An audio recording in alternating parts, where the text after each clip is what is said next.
area Museum Gedung Sate gitu. Oke, udah siap? Udah pada siap? Udah. Udah, pinter. Nah, sebelumnya Udah. perkenalkan dulu nih nama kakak. Kalian bisa panggil Kak Eno ya. Nanti Kak Eno bakal nemenin adik-adik semua, kita jalan-jalan, kita bercerita, terus kita juga akan melihat banyak sekali sejarah yang ada di Kota Bandung. Oke, bakal keren lah pokoknya. Nah, kalau saat ini Museum Gedung Sate itu belum dibuka untuk umum. Ya, walaupun beberapa tempat seperti kayak mall atau tempat perbelanjaan, terus juga tempat wisata udah pada buka ya, tapi Museum Gedung Sate belum dibuka nih. Jadi adik-adik doain ya, semoga Museum Gedung Sate sudah bisa dibuka nanti dan kalian bisa main ke sini. Nanti juga ketemu Bapak Gubernur Ridwan Kamil ya. Oke, sip. Nah, kakak mau ngejelasin dulu nih sejarah tentang Kota Bandung, di mana pada zaman dulu Kota Bandung itu ditemukan jauh banget pada zaman penjajahan Hindia Belanda nih. Kita ke sini. Ini timeline 100 tahun perkembangan paling penting di Kota Bandung nih. Jadi awal mulanya begini. Dulu ada tokoh bernama Herman Willem Dendels. Dendels ini yang ngebangun Jalan Raya Pos sepanjang 1000 km dari Anyer sampai Panarukan. Itu panjang banget dan melibatkan ribuan orang. Coba bayangin ya. Ada dari mereka yang kerja paksa, dan kalaupun dibayar itu berapa bayarannya, itu masih belum diketahui nih. Kita lihat nih di sini. Nah, ini adalah tokoh bernama Herman Willem Dendels. Beliau itu orang Belanda. Nah, kalau sekarang diibaratkan itu kayak presiden. Dulu namanya gubernur jenderal. Gitu. Keren ya. Nah, Dendels ini memerintahkan pada saat itu Bupati Bandung bernama Wiranata Kusuma. Coba lihat fotonya. Nah, ini adalah foto Wiranata Kusuma yang kedua. Pada saat itu, Wiranata Kusuma ini bertanggung jawab untuk membangun Kota Bandung karena pada saat itu Dendels memerintahkan bupati-bupati di setiap daerah untuk membangun kota. Ayo bangun kota supaya Indonesia atau Hindia Belanda maju pada saat itu. Nah, ini lihat nih. Ini kira-kira Jalan Raya Pos. Jalan 1000 km yang membentang dan melintasi Kota Bandung nih. Dulu itu Bandung sejuk banget ya, lihat tuh. Sangat asri, terus masih banyak pohon-pohon, banyak sawah-sawah. Wow, keren banget tuh. Nah, kemudian Kota Bandung mulai berkembang pada tahun 1830. Adik-adik tahu kan bahwa kalau kalian misalnya ke daerah Lembang, ke daerah Pangalengan, ke daerah mana? Garut ya, banyak sekali kebun. Benar, kebun teh biasanya. Ada juga kebun kopi beberapa. Nah, pada saat itu Kota Bandung berkembang nih. Kota Bandung jadi kaya, jadi banyak uangnya karena penghasilan kebun teh dan juga kopinya. Sayangnya pada saat itu tanamnya itu tanam paksa. Jadi para petani kita nih, petani pribumi disuruh menanam bibit atau benih-benihnya itu secara paksa. Jadi kasihan banget ya kalau zaman dulu itu udah kerja keras tapi dibayarnya nggak layak, nggak dapat pendidikan juga. Wih, kasihan banget nih. Ini adalah foto gudang. Gudang tempat penyimpanan kopi. Nih, kalau sekarang ini jadi kantornya Wali Kota Bandung. Ada yang tahu Wali Kota Bandung siapa namanya? Iya, namanya Kang Odet ya. Itu Wali Kota Bandung sekarang. Dulu kan Ridwan Kamil. Sekarang Bapak Ridwan Kamil naik tuh jadi gubernur. Kemudian wakilnya Pak Odet yang menggantikan posisi sebagai wali kota. Nah, kita lanjut lagi. Kota Bandung mulai berkembang. Dibangun nih Masjid Agung Bandung. Tuh, kalau kalian ke alun-alun Bandung, itu masjidnya sekarang udah megah, udah ada menaranya. Dulu kayak gini. Lanjut lagi, ada hotel nih. Mulai pertama dibangun hotel itu tahun 1871. Ternyata udah lama banget ada hotel Savoy Homan. Nih, hotel pertama di Bandung nih. Sekarang makin keren. Nah, kakak kan bilang tadi ya bahwa Kota Bandung itu terkenal sama bibit kopi dan juga tehnya. Ternyata bibit itu dibawa dari Kota Bandung ke Jakarta untuk nantinya dipasarkan atau dibawa oleh orang-orang Eropa tuh ke negara asal mereka nih. Dulu sebelum ada jalur kereta api, mereka membawa bibit kopi dan juga tehnya menggunakan ini. Nih, delman. Kuda ya. Tuh. Gitu. Hingga akhirnya dibangunlah kereta api untuk mempermudah. Jadi mulai ada jalur kereta api Batavia Bandung atau Jakarta Bandung ini pada tahun 1884. Sekarang kalian misalnya dari Bandung ke Jakarta atau sebaliknya ya dari Jakarta ke Bandung udah sangat mudah ya. Pakai kereta api paling 2 jam, 3 jam udah nyampe. Kalau dulu sampai berhari-hari nih. Bandung mulai berkembang nih hingga pada akhirnya 1920 kota Bandung itu direncanakan jadi ibu kota. Ternyata bukan sejak saat ini ya, bukan sejak dari kepemimpinan Bapak Jokowi yang ingin memindahkan ibu kota dari Jakarta. Ternyata dari zaman Belanda pun mereka ingin memindahkan ibu kota dari Jakarta ke Bandung. Kenapa?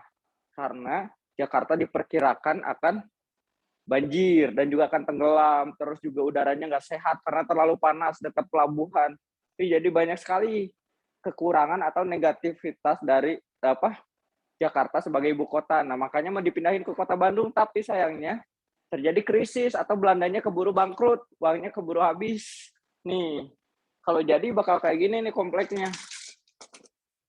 Kompleknya itu bernama HB atau Government Bedrijven. Wih, bakal keren banget ya. Jadi sayang banget nih kota Bandung nggak jadi ibu kota sampai saat ini gitu. Nah, ayo kita ikut jalan-jalan lagi ya, karena masih banyak nih wahana-wahana di Museum Gedung Sate. Oke, sini. Tuh, lihat tuh, ada beberapa koleksi juga tuh. Jadi museum ini wajib banget kalian kunjungi ya karena keren tuh. Tuh ya, kayak museum-museum yang lain ya. Nih, ini adalah miniatur Gedung Sate. Gitu. Kakak sekarang ada di sini, di bagian belakang Gedung Sate nih. Jadi museum itu terletak di bagian belakang Gedung Sate. Tuh, ada taman juga. Tuh, sering kan ngelewat atau jalan ke area Gedung Sate. Tuh. Oke. Jadi Gedung Sate itu dibangun tahun 1920. Nah, Kakak punya pertanyaan nih buat kalian. Kenapa dinamai Gedung Sate? Ada yang tahu nggak? Kenapa dinamai Gedung Sate? Ayo. Ada yang acung tangan, Jordan Kak Eno. Jordan Oke, Jordan. Wih, keren namanya. Tusukan Nama sate. basket. Apa, Jordan, jawabannya? Karena ada tusukan sate. Karena ada tusukan sate, betul. Oke, ada yang bisa menjelaskan lagi nggak? Itu teh fungsinya apa? Oke, siapa lagi yang tahu? Ayo. Fungsi tusuk satenya itu ada yang tahu nggak apa fungsinya? Acungkan tangan, siapa yang Acungkan tahu? tangan, kata Ibu Guru. Oke, Kenneth. Satenya. Kenneth. Oke, Kenneth. Silakan jawab. Oke, Kenneth. Jawabannya apa fungsinya? Ayo, tebak. Kenapa ya di atap itu ada tusuk sate? Ayo. Nah, apa nggak kedengeran, Kenneth? Pelan-pelan. Pelan-pelan. Tusuk sate. Ya, kenapa? Karena ada tusuk sate. Kayaknya jelasin aja ya. Nah, jadi kata Jordan betul. Tadi ada seperti tusuk sate. Nah, begitupun warga Bandung dulu, gedung ini punya nama Belanda, tapi sulit sekali untuk dilafalkan. Namanya itu Departemen Van Verkeer and Waterstaat. Tuh, susah banget ya, belibet disebutinya. Nah, warga Bandung itu ngambil simpelnya aja ketika mereka lari atau jalan melewat ke gedung sate ini, mereka ngelihat ada yang unik, ternyata mirip seperti tusuk sate. Tuh, padahal itu ada fungsinya. Sebetulnya itu adalah penangkal petir. Tuh, yang kebetulan menyerupai tusuk sate. Nah, sebetulnya buletannya itu adalah simbol dari jambu air. Tuh, jadi bukan sate ya, bukan sate Madura, tapi simbol dari jambu air. Kalau kalian hitung lagi, buletannya itu ada 6 buah yang melambangkan biaya buat ngebangun gedung sate, yaitu 6 juta gulden.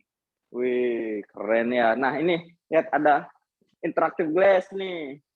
Jadi kayak markasnya Tony Stark, kayak Iron Man nih. Tuh, tinggal di touchscreen. Keren ya? Tuh. Ini adalah elemen-elemen atau ornamen yang ada di gedung sate. Jadi menara gedung sate itu dari Balai Nyungcung, khas Cirebon. Tuh, kayak gini atapnya tuh. Ada 3. Kemudian, nah ini pintu utama gedung sate. Itu kalau kalian lihat-lihat ya, mirip seperti candi. Tuh, pada tahu kan candi? Kayak Candi Borobudur, Candi Prambanan. Jadi arsiteknya itu terinspirasi dari kekayaan Nusantara nih. Ini mirip kayak Candi Prambanan. Nah, kemudian kalau kalian nanti ya, semoga kalau pandeminya beres, kalian nanti main ke Gedung Sate, terus ke Menara Gedung Sate, melihat ke atasnya itu ada ornamen Islam juga. Terus juga ada, kalau di bagian dalamnya itu ada pilar-pilar seperti istana-istana yang ada di Eropa. Wih. Jadi bukan tanpa alasan Gedung Sate ini jadi ikon atau landmark dari Jawa Barat, karena banyak sekali kekayaannya yang ada di dalam kandungan di elemen Gedung Sate ini. Nih, yang tadi Kak Eno jelasin nih. Ini penangkal petirnya. Kalian hitung lagi kalau nggak percaya. Nih, ada 6 ya. Tuh, 6 tusuk satenya, 6 buah satenya itu penangkal petir. Nah, kalau ada yang cita-citanya mau jadi arsitek nggak? Nih, jadi ini adalah blueprint nih. Blueprint asli dari arsitek utama Gedung Sate, Insinyur Johan Herber. Beliau orang Belanda nih. Tuh. Jadi kayak gini, ngegambar-gambar denah-denahnya. Jadi Gedung Sate juga udah di 3D scan. 3D scan itu maksudnya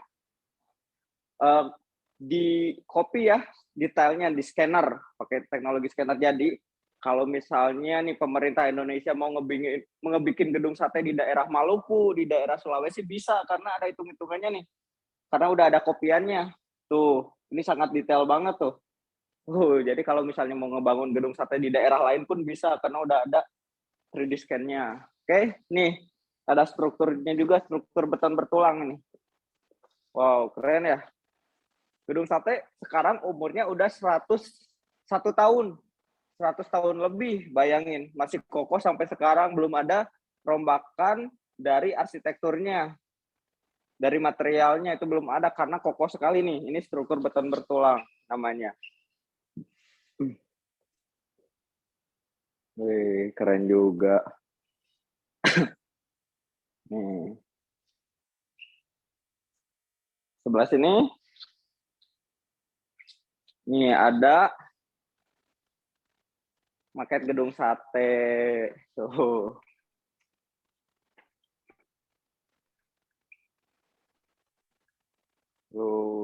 Keren ya. Wow. Jadi kalau misalnya kalian udah berkunjung ke sini, ini tuh sebenarnya bisa ngebelah jadi 2 kayak transformer. Sayangnya sekarang lagi maintenance dulu, jadi lagi diperbaiki. Seharusnya maket ini bisa kebelah jadi 2 tuh kayak robot di transformer ya. Bakalan keren. Sini kita lanjut lagi ke tembok Gedung Sate. Nih, di sini juga ada kaca prisma. Jadi di bagian ruang bawah tanah Gedung Sate, nah sekarang kita tepatnya ada di ruang bawah tanah Gedung Sate. Ini adalah kaca prisma, ini replikanya ya. Tuh. Fungsinya itu untuk membiaskan sinar matahari menjadi cahaya. Jadi bagian underground Gedung Sate itu pakai kaca prisma. Nah, ini temboknya Gedung Sate. Kalian tahu nggak ketebalan tembok pada struktur Gedung Sate ini berapa meter? 1 meter. Wih. Jadi sangat tebal banget, sangat kokoh. Makanya ada beberapa peneliti yang menyebutkan bahwa Gedung Sate ini tahan gempa karena ketebalannya. Kalau yang skala Richternya masih kayak 6 sampai 7 skala Richter ya, gedung ini sangat kokoh, nggak akan runtuh. Gitu.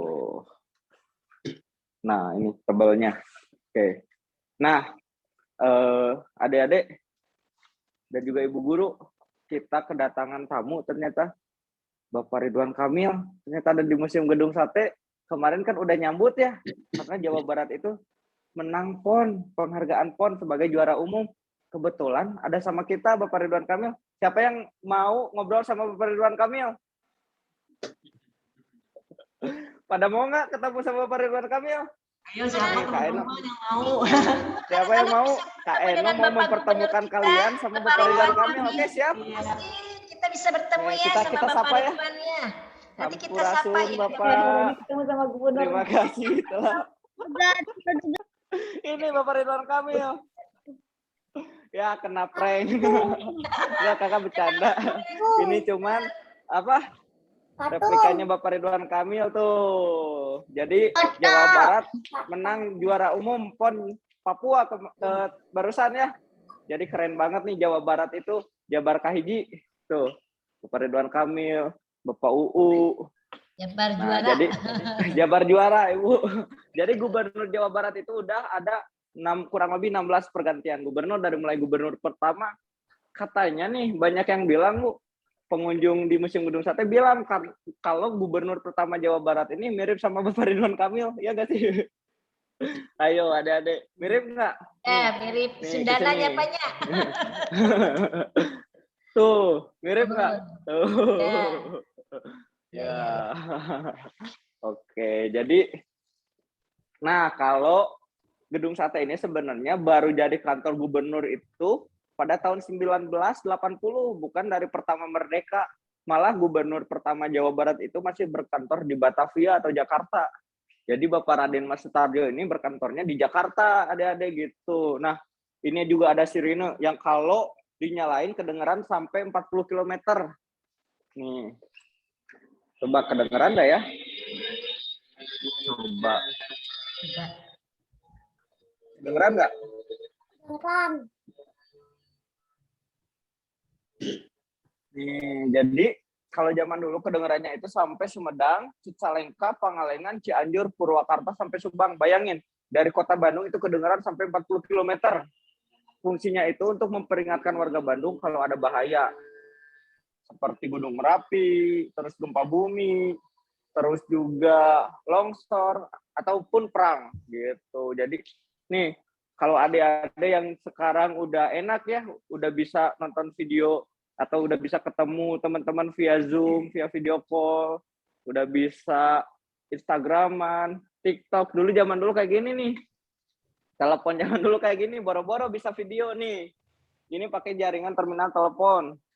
Tuh, untuk menghubungkannya saja itu sangat mahal biayanya tuh. Tuh, pakai listrik ya. Nih, ini telepon zaman dulu, nggak kebayang kan kalian? Dan juga nggak semua orang punya telepon. Nah, ini telepon koleksi yang ada di Gedung Sate seperti ini gitu. Gak semua orang punya telepon, dulu zamannya surat. Bahkan surat itu dikirimnya sama burung ya, kayak burung merpati tuh. Gitu. Zaman sekarang udah canggih, kalian udah tinggal duduk aja diam di rumah bisa video Zoom ya. Tuh ketemu ibu guru, ketemu teman-teman. Dulu mah boro-boro, nggak bisa. Ada yang mau nonton film nggak? Kakak mau ngajak kalian ke bioskop Museum Gedung Sate, oke? Sebelah sini. Mau. Ayo kita nonton ya. Nih. Wah. Wah, kakaknya masuk ke dalam lorong tuh anak-anak. Di dalam lorong nih kalau kalian kesini tuh bakal keren banget buat foto-foto tuh, lihat video wall-nya tuh. Oh. Ya. Nih, kita juga ada mini bioskop. Ayo kita masuk. Kalian mau request film apa, Sob? Adanya Mau film apa, Kak? Oke. Bagaimana kalau film Tujuh Pemuda? Ada yang tahu nggak Tujuh Pemuda sebelumnya? Nah, kayaknya nggak ada yang pada tahu nih tentang Tujuh Pemuda. Kita puterin Betul. aja ya. Gimana, Bu? Oke? Biasanya kalau anak-anak itu SpongeBob, Doraemon. Nah, kita bakal flashback, Bu, biar anak-anak tuh pada mengingat jasa para pahlawan. Gimana? Mau nggak? Bahwa zaman dulu itu untuk bertahan hidup pun susah. Gitu, karena ada peluru di mana-mana, ada tombak, ada bambu runcing. Nah, kita lihat ya filmnya, oke? Adik-adik, siap? Diajak nonton film untuk perjuangan ya, Pak ya? Artinya berjuang seperti apa sih ya? Kita akan lihat Bu. ya. Oke, kita lihat ya, siap? Oke, jangan berisik dan di-mute ya, biar teman-temannya pada fokus nonton, oke? Selamat menyaksikan. Proklamasi. Kami, bangsa Indonesia, dengan ini menyatakan kemerdekaan Indonesia. Hal-hal yang mengenai pemindahan kekuasaan dan lain-lain diselenggarakan dengan cara saksama dan dalam tempo yang sesingkat-singkatnya. Jakarta, 17 Agustus 1945, atas nama bangsa Indonesia, Soekarno-Hatta.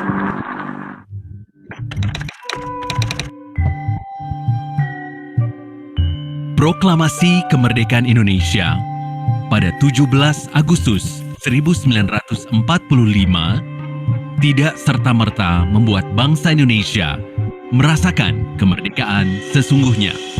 Berbagai pihak ingin menguasai dan mengancam kedaulatan bumi pertiwi. Hari Sabtu, 24 November 1945, Bandung bergemuruh.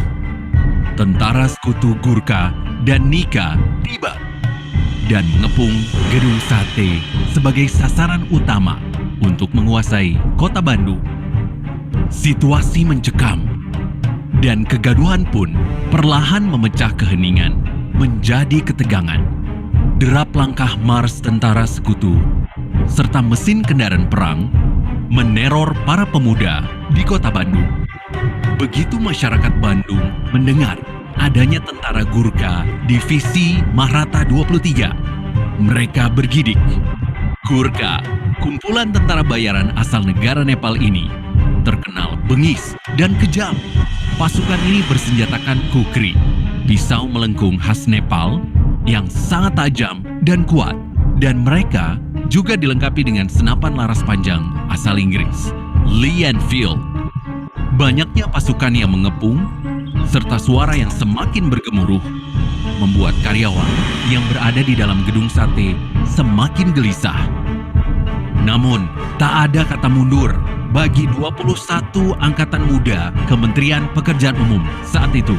Para pemuda ini tak gentar dan bertekad mempertahankan gedung sate dari ancaman pasukan Gurkha atas nama kemerdekaan Republik Indonesia yang baru diproklamirkan harus dijaga, apapun resiko yang akan dihadapi.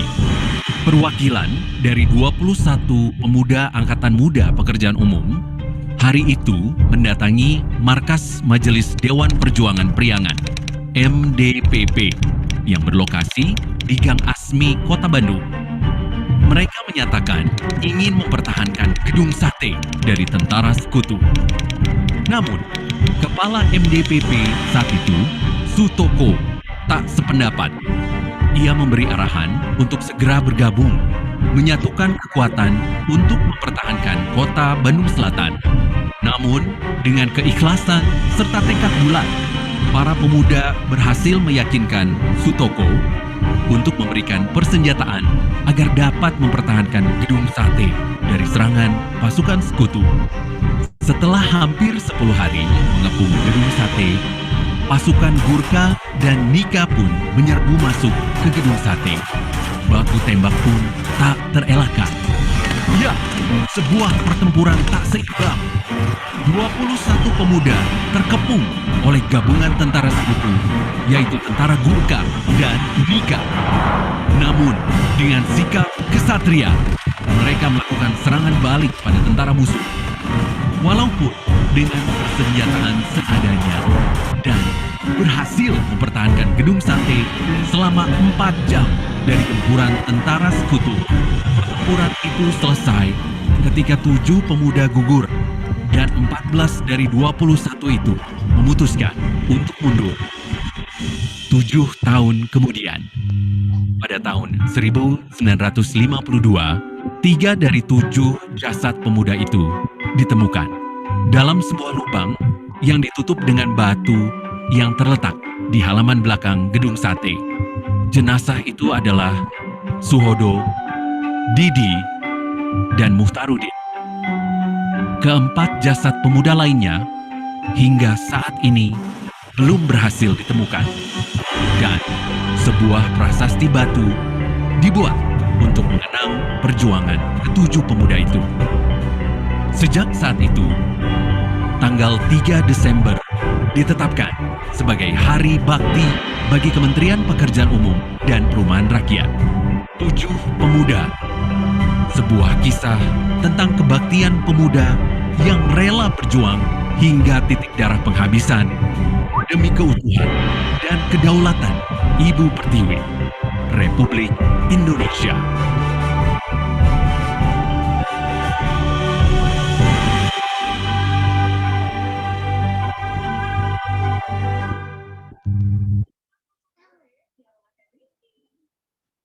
Oke, balik lagi. Masih semangat Tika Pandu? Masih. Masih. Oke, Ibu punten ini teh yang di Cicendo ya, kalau nggak salah. Ya, daerah Cicendo, Oke, betul daerah Pak. Cicendo, betul.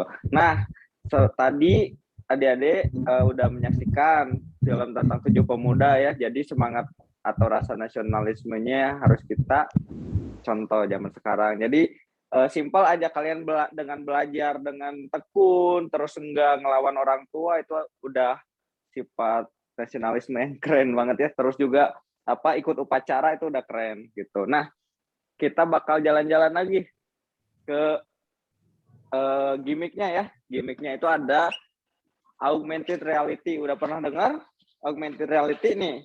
AR ya, kalau sekarang teknologi yang lagi dikembangin di negara-negara Eropa udah ada nih di Museum Gedung Sate. Nih, jadi kalau kakak duduk di sini nih kan nggak ada siapa-siapa ya di sekeliling Kak Eno. Tapi kalau kita lihat ke layar TV-nya tuh tiba-tiba kok banyak pekerja ya. Tuh, itu adalah kerja, kalau diibaratkan kita flashback ke zaman dulu di mana para pekerja itu dipaksa untuk bekerja tuh. Tuh, kerja paksa. Itu. Jadi kalau kalian kesini bisa juga buat foto-foto ya. Nih ada propertinya nih di sini tuh. Nih jadi petani. Banyak. Padahal nggak ada siapa-siapa ya. Tuh di sekeliling kalian nggak ada siapa-siapa, tapi kayak yang lagi ada pekerja tuh. Kalau duduk tuh bagaikan jadi mandor. Tuh kita bisa nyuruh-nyuruh orang buat bekerja. Oke. Keren kan? Nih, lanjut lagi.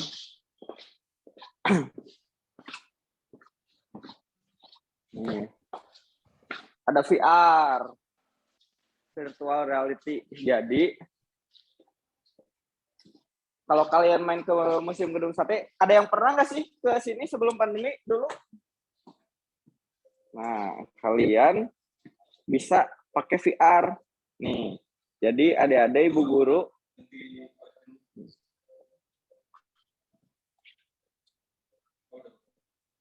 oke, balik lagi ya. Maaf kalau misalnya ada kendala koneksi.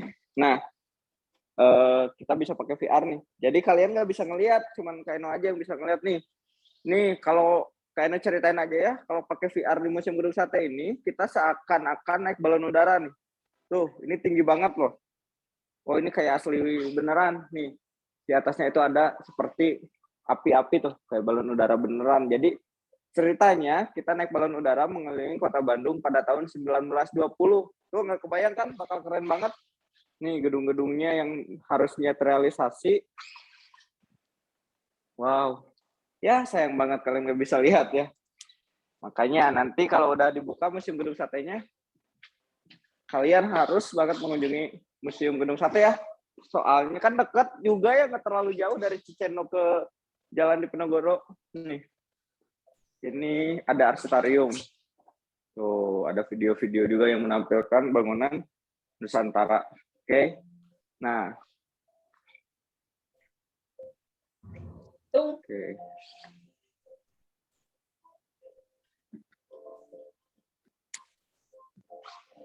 Nah, jadi sebenarnya kalau kalian misalnya main ke Museum Gedung Sate itu bisa ke menaranya Gedung Sate ya yang ada di atas.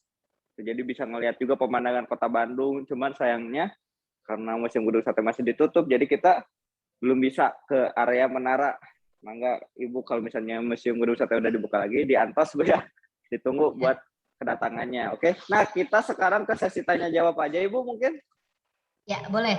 Ya, boleh. Kak Eno. Ayo. Iya. Kalau kita praktek langsung kayaknya seru lah ini. Saya lihat seru, walaupun kita secara virtual juga ya anak-anaknya seru ya. Bagaimana isi dalamnya, bagaimana ternyata banyak sejarahnya nih. Saya juga jadi tahu nih Kak Eno. Kita semua jadi tahu ya anak-anaknya. Sejarahnya kota Bandung. Apalagi kalau kita datang langsung, wah kayaknya anak-anak akan terkagum-kagum dengan pilar-pilarnya, foto-fotonya seperti itu ya. Ya Kak Eno. Nih, kalau dalam masa normal nih, tiket masuknya tadi belum disebutkan. Berapa sih tiket masuknya ke museum? Nah, kalau dalam masa normal itu tiket masuknya itu Rp5.000 per orang, Ibu. Gitu. Nah, jadi kita bisa juga selain ke Museum Gedung Sate, kita juga bisa jalan-jalan ke area Gedung Sate. Kan Gedung Sate luas banget ya, Ya, luas betul. banget. Itu kira-kira sekitar 4,5 hektaran. Kalau untuk luas Gedung Satenya sendiri itu 2,5 hektar. Bayangin tuh, kalian bisa. Kan orang Bandung tuh banyak yang penasaran ya, karena zaman dulu itu Gedung Sate itu tertutup juga buat umum, Bu ya. Nah, Ya, semenjak betul. adanya dibangun Gedung Sate, diresmikan pada tahun 2018, itu orang-orang pada bisa masuk ke Gedung Sate. Kan kita sebagai warga Bandung juga penasaran ya dengan landmark ataupun ikon dari Jawa Barat gitu. Apalagi sekarang Bapak Gubernur Ridwan Kamil lebih terbuka untuk Gedung Sate sebagai sarana umum gitu. Jadi bisa jadi pariwisata ya, Betul, menarik betul, Ibu. pariwisata juga. Oke.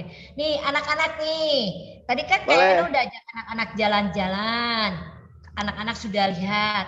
Kalau ada yang mau bertanya sama Kak Eno, boleh. Tadi kan Kak Eno udah jelasin semuanya. Boleh banget malah. Kak Eno, misalnya, kenapa sih bentuknya gedung satenya bla bla bla atau gimana? Boleh anak-anak tanya sama Kak Eno. Tapi syaratnya acungkan tangan, kalau tidak pakai gambar emojinya ya. Jadi biar tertib. Sekarang Ibu Tanti akan buka dulu 3 anak dulu yang mau bertanya. Ya. Betul. Nanti dipilih ya sama Bu Tanti. Ya. Siapa yang mau bertanya seputar Kota Bandung, tempat kita tinggal? Boleh Mama Papa juga yang mendampingi, boleh memberikan pertanyaan melalui anak-anak. Oke, kita catat. 1, Sabina. Oke, Sabina. 2 lagi siapa? Yang kedua Jordan. Yang ketiga siapa? Kimi. Oh, Kimi. Oke, yang ketiga Kimi. Kita 3 anak dulu ya. Nanti bergantian. 3 anak dulu ya. Nanti Ibu Tanti buka lagi seksi yang kedua ada Tobi ya. Seksi keduanya ada Tobi nanti. Oke, sekarang Ibu Tanti akan buka untuk Sabina. Nih, Kak Eno, Sabina mau bertanya nih Kak Eno. Silakan Sabina dibuka suaranya.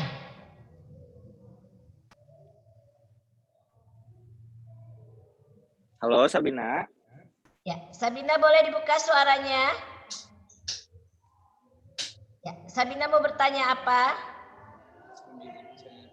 Sabina? Oh, Sabina tadi hanya mengacungkan tangan. Oke, sambil nunggu Sabina, Sabina mau bertanya apa? Boleh? Sabinanya oke, masih tutup kamera. Sekarang ke Jordan dulu ya. Tadi yang kedua Jordan. Oke, Jordan. Jordan boleh bisa bertanya sama Kak Eno. Boleh. Mau bertanya apa Jordan? Berapa lantai di gedung sate? Oh, oke Kak Eno, kata Jordan, ada berapa lantai katanya gedung sate? Oke, Jordan, jadi gedung sate itu totalnya 4 lantai sama basementnya ya. Nah, jadi per lantai itu biasanya kayak di lantai 2 nih, dipergunakan untuk biro-biro seperti ada ruangan Bapak Gubernur juga, ada ruangan Bapak Wakil Gubernur juga di sana. Nah, kalau ke lantai 4 itu langsung akses menuju ke menara. Jadi kalau misalnya anak-anak Bu ya main ke Museum Gedung Sate dan juga itu diarahkan langsung ke lantai basement. Jadi Museum Gedung Sate itu terletak di lantai paling bawah di bagian belakangnya Gedung Sate. Nah, sedangkan kalau kita nanti main ke menaranya itu ada akses menggunakan lift, atau kalau misalnya anak-anak jumlahnya banyak tuh kita bisa naik tangga Ibu. Jadi sambil ngelihat juga ruangan-ruangannya secara sekilas Bu ya, karena kan kalau masuk ke ruangan biro-biro atau ruangannya Bapak Gubernur itu belum diperbolehkan. Paling sekilas-sekilas, nanti ke menaranya baru kita bisa ngelihat pemandangan Kota Bandung. Bakal keren banget. Ya, gitu. Nih, terima kasih Kak Eno, terima kasih Jordan. Iya, sama-sama. Terima kasih Jordan ya. Sudah memberikan pertanyaannya, jempol buat Jordan dari Ibu Tanti. Oke, jadi Jordan, gedung sate itu tadi kata Kak Eno itu terdiri dari 4 lantai ya. Nah, yang pas paling kita itu paling bawahnya ya, basement yang paling bawah. Oke, sekarang yang ketiga tadi Kimi yang mau bertanya. Silakan Kimi. Terima kasih Keno. Ya, Kimi, silakan. Mau bertanya apa? Kenapa dinamainya Gedung Sate?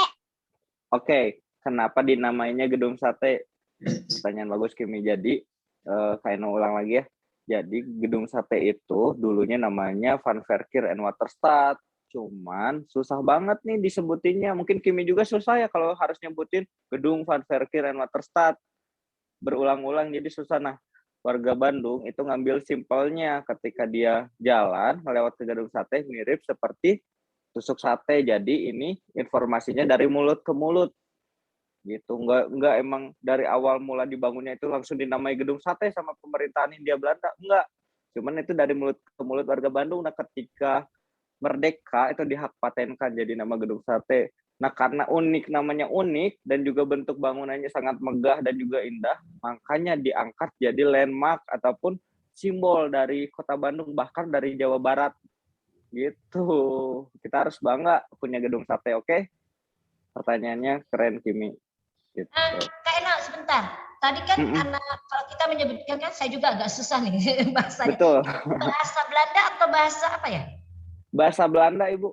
Belanda ya? Betul ya? Betul, Van Bahasa Verkeer and Belanda ya? Waterstaat itu artinya gedung pekerjaan umum dan pengairan. Oh, Bahasa gedung Belanda, pekerjaan umum betul. dan pengairan ya, nama Betul. aslinya mah ya sebetulnya ya. Iya. Oke, Ibu Tati kasih jempol buat Kimi. Oke, Siap, sekarang Kimi. sesi yang kedua ya Kak Ena, ini ternyata anak-anak banyak yang Bangga. bertanya. Kita masuk ke sesi Bangga. yang kedua. Tadi yang pertama itu Ibu Tanti lihat ada Tobi, yang kedua Damian, yang ketiga Cio. Iya, Cio yang ketiga. Terusan Ibu Tanti sebutkan. Yang pertama Tobi dulu. Oke, mulai dari Tobi dulu.